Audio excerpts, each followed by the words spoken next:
Good morning, Loma Linda. It is good to be worshiping with you this morning. I'm Pastor Josh, and we are in part 5 of our message series entitled Fruitful, where we're talking about the fruit of the Spirit and what it means in our lives here today. Well, Pastor Miguel, he talked about patience last week, and this week I get the privilege of talking about kindness. But as we start, I want to take a moment. I want to read you some statements about kindness. I want to see how you relate, if you resonate with any of these. So here we go. Kindness is hard. Kindness is hard when that person in the car behind you aggressively honks at you exactly the moment the light turns green. Kindness is hard when they forget to put a straw in your Taco Bell to-go bag. Okay, yep. Kindness is hard when your downstairs housemate all of a sudden gets inspired to write a hit song on his guitar at 3 a.m. in the morning. I want to apologize because I have been that person. Kindness is hard when the person running the song lyrics at church never presses the forward button fast enough. Not here, not at this church. Maybe another church, not at this church though. Kindness is hard when you're hungry because you skip breakfast and the pastor preaches too long. That won't be a problem today. Kindness is hard when Alexa plays a different song than the one you asked her to play. Alexa, stop. Alexa, stop. Kindness is hard when your Amazon package says delivered, but it's not actually delivered. It's nowhere in sight. Kindness is hard when your coworker shows up to work coughing with a runny nose post-pandemic. Kindness is hard when your spouse is a chronic snorer. Not mine. Maybe yours. Kindness is hard whenever you drive in California. I'm learning that one myself. Kindness is hard when you're not Canadian. I'm sorry, I had to put that one in there. Well, in this journey of kindness, I think the first place that we actually need to start is we have to ask ourselves the question, why kindness? Why kindness? You know, I talked to my wife this week and I said, kindness, it seems such an elementary thought. You know, babe, what do you want me to say? You know, be kind. It's the kind of thing that we tell our kids as they're walking out the door to school. We say, hey, Jimmy, make sure to be kind. But I think that kindness is important today, and I think that it's important that we talk about it here at church because I believe that the world that we live in is a world that we could label as anti-kind. I believe the world that we live in is a world that is divisive. It polarizes people. It hides behind a screen. It's the kind of world that values stepping on one another to get to where we want to go. And in this world that we live in, you could kind of think that being kind is countercultural. Being kind is countercultural, and I think that it's interesting because it goes beyond just the world that we live in, and oftentimes this anti-kindness culture can find its very way into our own church. I think that's true sometimes. Maybe someone's turned to you and said, hey, sometimes church is the meanest place you can be. And I think there might be some truth to that in the sense that maybe it's that teenage boy who grew up to never step foot in church because he was judged by what he wore. Maybe it's that young mother who had a kid at the age of 17 and the heartache of the church not coming around to support her. Kindness is countercultural. The thing is that Jesus knew that kindness was countercultural. He knew that his people needed to be different. He knew that his people needed to be unique. So all throughout Scripture, God calls his people to be a people of kindness. In Colossians 3:12, it says this. It says, therefore, as God's chosen and holy and dearly loved, clothe yourselves with compassion, kindness, humility, gentleness, and patience. In 1 Thessalonians 5:15, it says, make sure that nobody pays back wrong for wrong, but always strive to do what is kind and good for each other and for everyone else. You see, I truly believe that kindness is important.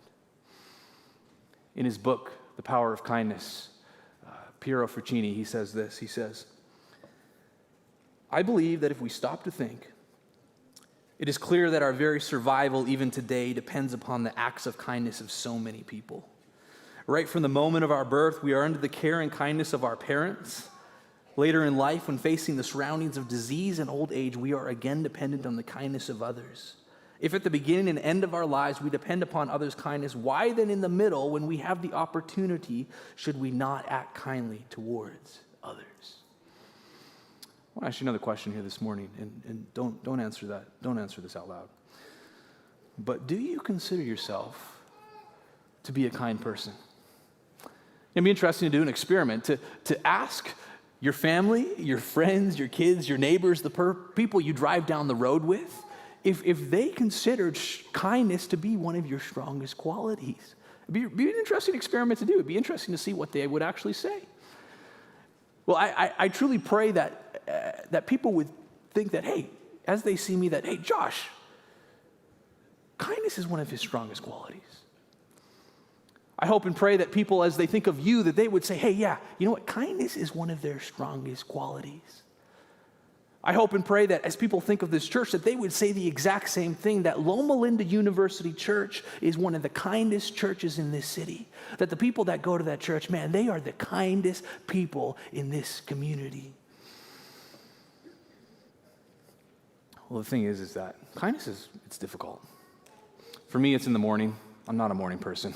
When I get up, there's about a 2 to 3 hour space where you probably shouldn't talk to me. I probably shouldn't talk to you because I don't know if very nice things will come out of my mouth. But it's difficult to be kind, and I think there's a couple things that cause us to pass by opportunities of kindness.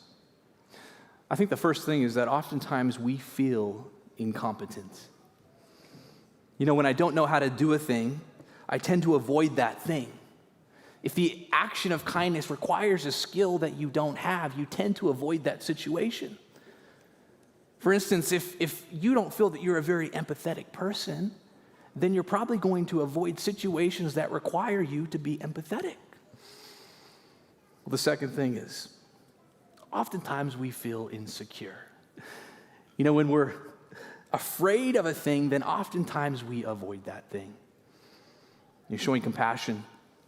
It leaves us vulnerable to feelings of feeling judged, feeling embarrassed, feeling dismissed, and even feeling awkward. Maybe you've been in that instance yourself where you're scared that what if I freeze up when I have to talk to that person who just lost their father of cancer? Well, the third thing is oftentimes I believe that we feel inconvenienced. If I don't feel like doing a thing, sometimes I avoid that thing. You know, in this world, we struggle with emotions such as being hungry, being busy, being overworked, anything that causes us to overlook an act of kindness. You know, it's just simply too hard. Well, it's interesting because these three words, they start with the letter I. Maybe I am my biggest obstacle to being kind. There's a story that's told of the London publications of Times, and they used to have a section where you could write in a response. They'd ask a question, and you could write in a response, and they would showcase it. Well, one week, the question was, what is wrong with the world? And I'm sure if you were asked that question, you'd be able to write a 10-page essay on all the things that are wrong with this world. But one guy by the name of G.K. Chesterton, he had a bit of a different response. He profoundly but yet succinctly responded to the question, what is wrong with this world, by simply saying, I am. Maybe the biggest obstacle for us in being a people of kindness is ourselves. You know, when it comes to being a good person, I think the ultimate example of kindness can be found in Scripture through Jesus. I think that the greatest teaching of kindness can be found in the book of Luke. And you might have heard it during Scripture reading, and maybe you're here and you've heard that story 1,000 times, 1,000,000 times. Maybe you're here, you're new to church, and you have never heard this story before. Well, it's interesting because most times people interpret this story as simply by meaning, hey, you know what, be nice to your neighbor. Compliment them when they come into church, and pull over to the road when you see someone with a flat tire. But I believe that this story, it goes deeper into the principles of what it means to actually live a life of countercultural kindness. So if you have your Bibles with me, you can open it up to Luke 10:25-37. It says this. On one occasion, an expert in the law stood up to test Jesus. "Teacher," he asked, "what must I do to inherit eternal life?" "What is written in the law?" he replied. "Well, how do you read it?" He answered, "Love the Lord your God with all your heart, with all your soul, with all your strength, and with all your mind, and love your neighbor as yourself." "You've answered correctly," Jesus replied. "Do this and you will live." But he wanted to justify himself, so he asked, "And who is my neighbor?" In reply, Jesus said, "A man was going down from Jerusalem to Jericho when he was attacked by robbers. They stripped him of his clothes, beat him, and went away, leaving him half dead. A priest happened to be going down the same road, and when he saw the man, he passed by on the other side. So to a Levite, when he came to the place and saw him, passed by on the other side. But a Samaritan, as he traveled, came where the man was, and when he saw him, he took pity on him. He went to him and bandaged his wounds, pouring on oil and wine. Then he put the man on his donkey, brought him to an inn, and took care of him. The next day he took out 2 denarii and gave it to the innkeeper. 'Look after him,' he said, 'and when I return, I will reimburse you for any extra expenses that you have.' Which of these 3 do you think was a neighbor to the man who fell into the hands of the robber?" The expert of the law replied, "The one who had mercy." Jesus told him, "Go and do likewise." It's interesting here because Jesus tells this story in response to the man's question. He tells a story of Jews and Samaritans. Now you got to know that Jews hated Samaritans. They despised each other. They were racist to each other. They hated the very thought of each other's existence. It's a very interesting set of characters that Jesus uses, right? But then he uses 2 other characters. He uses these 2 other religious guys. And he uses them in the role that these guys are actually the ones that don't help the Samaritan. One of them walks by, and the other one is actually worse. He walks by and actually looks at the guy, goes up and looks at him, and then doesn't do anything. It's interesting here because I think that Jesus is trying to make a point. I think he's trying to make a point that being religious doesn't make you kind. Being like Christ makes you kind. There's a story of when I first started pastoring in Canada, the first couple years of pastoring, and one day I was on my way to church. I was driving, it was a Sabbath, I was in a good mood, just simply thinking about what I was going to preach that morning. And I pulled up to an intersection, and I was getting ready to turn left. And all of a sudden I hear this aggressive honking behind me. And I look in the rearview mirror, and I can visibly see this guy in the car behind me. He's angry, he's upset, I've done something that has upset him, he's just raging against me. And I'm going, oh my goodness, what is going on? Well, anyway, he pulls up beside me in his car, and I look over, and now he's screaming, he's yelling, he's telling me to roll down my window. It's an old car, so I roll down my window. And as I look a little bit closer. And to my surprise, I realize this guy is my church member. And not only is he my church member, he's my deacon. And he's yelling at me, screaming at me, and I'm in this situation. I've never been in this situation before. I don't know what to do. So I'm like kind of confused. I roll down the window, and as I'm rolling down the window, he gets a better look at who I am, and he recognizes me. And I will tell you that sheer terror comes over his face. He looked like he was going to be sick, and it was funny because he just simply looked at me and went, oh, Pastor, I am so sorry. Pastor, I'm so sorry. And I didn't know what to say, so I just looked at him and went, and then we both drove off to church. I want to tell you this morning that being religious does not make you kind. Being like Christ makes you kind. I think that oftentimes we think that to be transformed into the likeness of Christ, we simply come to church once a week. We know the doctrines, we know our beliefs, we know the right scriptures, but I want to say to you that being transformed into the image and the likeness of Christ requires that we abide in him, to take on his heart, to take on his mind, to be like him. Scripture says that Christ is the vine and we are the branches, and when we abide in him, we will bear good fruit. Being religious does not make you kind. Being like Christ makes you kind. The story goes on, and we see this much hated Samaritan man.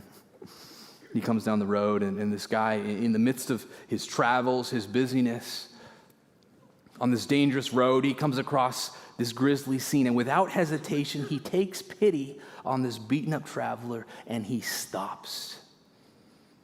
Because kindness stops. Curiosity stares, but kindness stops. Maybe for you, you've been in that situation. I think some of us are guilty of this, where we're driving down the highway and traffic starts to pile up. And I'm learning that that's a very frustrating thing in California. Traffic starts to pile up, and it starts to go a little bit slower and slower, and eventually it kind of comes to a standstill, and you're getting frustrated. But then you realize there's an accident just up ahead. But then even further, you realize, okay, well, the accident, it's not on the road, it's on the side of the road, so why are all these people staring? Why are all they looking? We should be going ahead. And you start to judge these people, and you start to say, hey, how can you be so low just to stare at these people and look by? We should be going. You're keeping me from my appointment. But when it's your turn to go by the accident, this is you. Curiosity stares, but kindness stops. I think that Jesus lived out this the best in his ministry. Jesus' ministry was constantly filled with interruptions, all the way to the point that people began to call the ministry of Jesus as the theology of interruptions. Whether it was Jesus being interrupted by the little kids who just wanted to come sit on his lap, he stopped to be with them. When he was interrupted by the ill woman that touched the hem of his garment, he stopped and showed compassion and kindness. Whether it was being interrupted by Jairus, and he stopped and he went and healed his daughter, Jesus stopped. Jesus showed kindness. I think that we can even take this thought even further. You know, kindness stops before it sends and responds to that nasty email. Maybe it waits 24 hours. Kindness stops in the heat of the argument with your spouse before those hurtful words come out of your mouth. Kindness is slow to anger.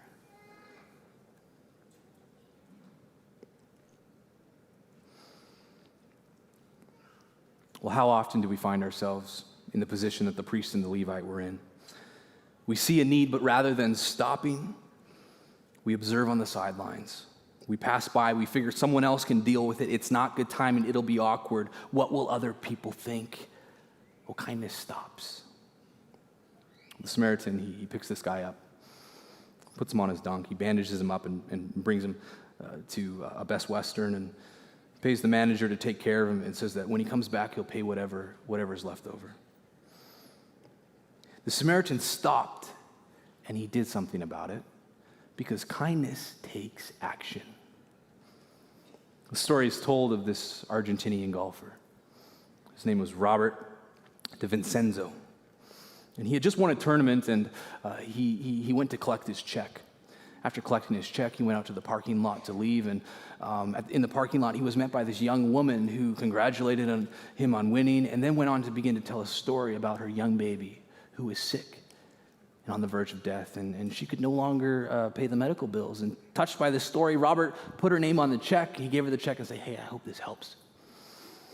Well, the next day, Robert gets a call from one of the golf officials and says, hey, Robert, I heard that you gave money to a young lady in the parking lot.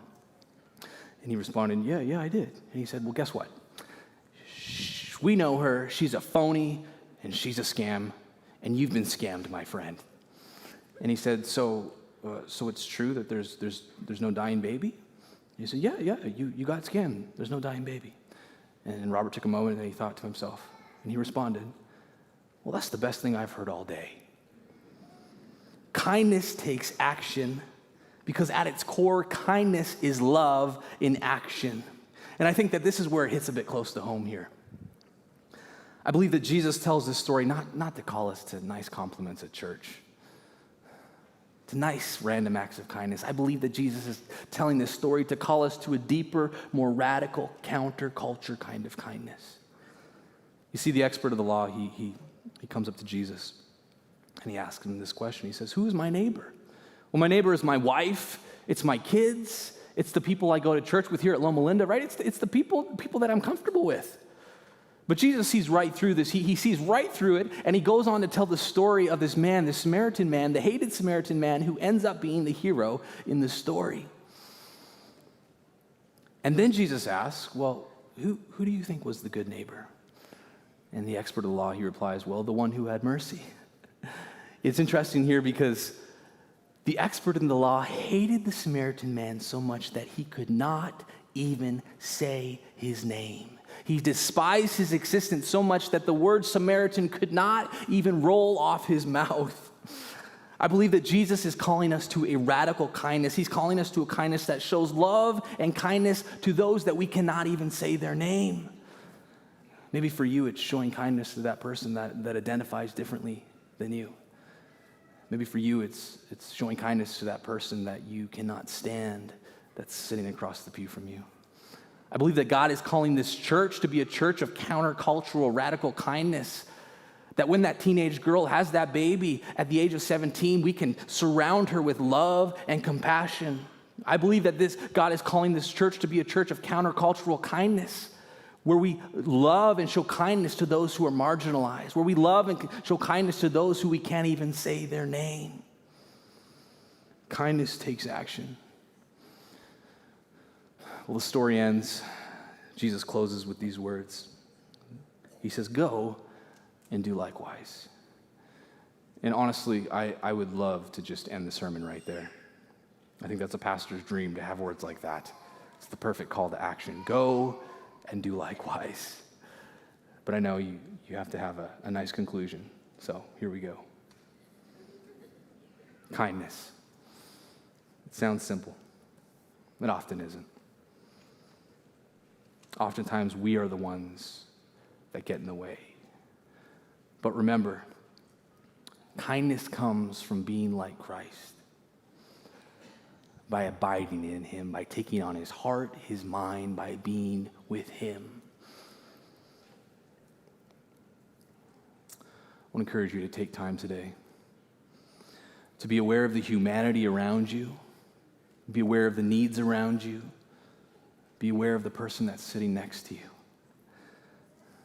Maybe you're here and you've had an act of kindness on your heart and your mind for the past couple days, for the past couple weeks, for the past couple months, but you've been hesitating because it's just too inconvenient.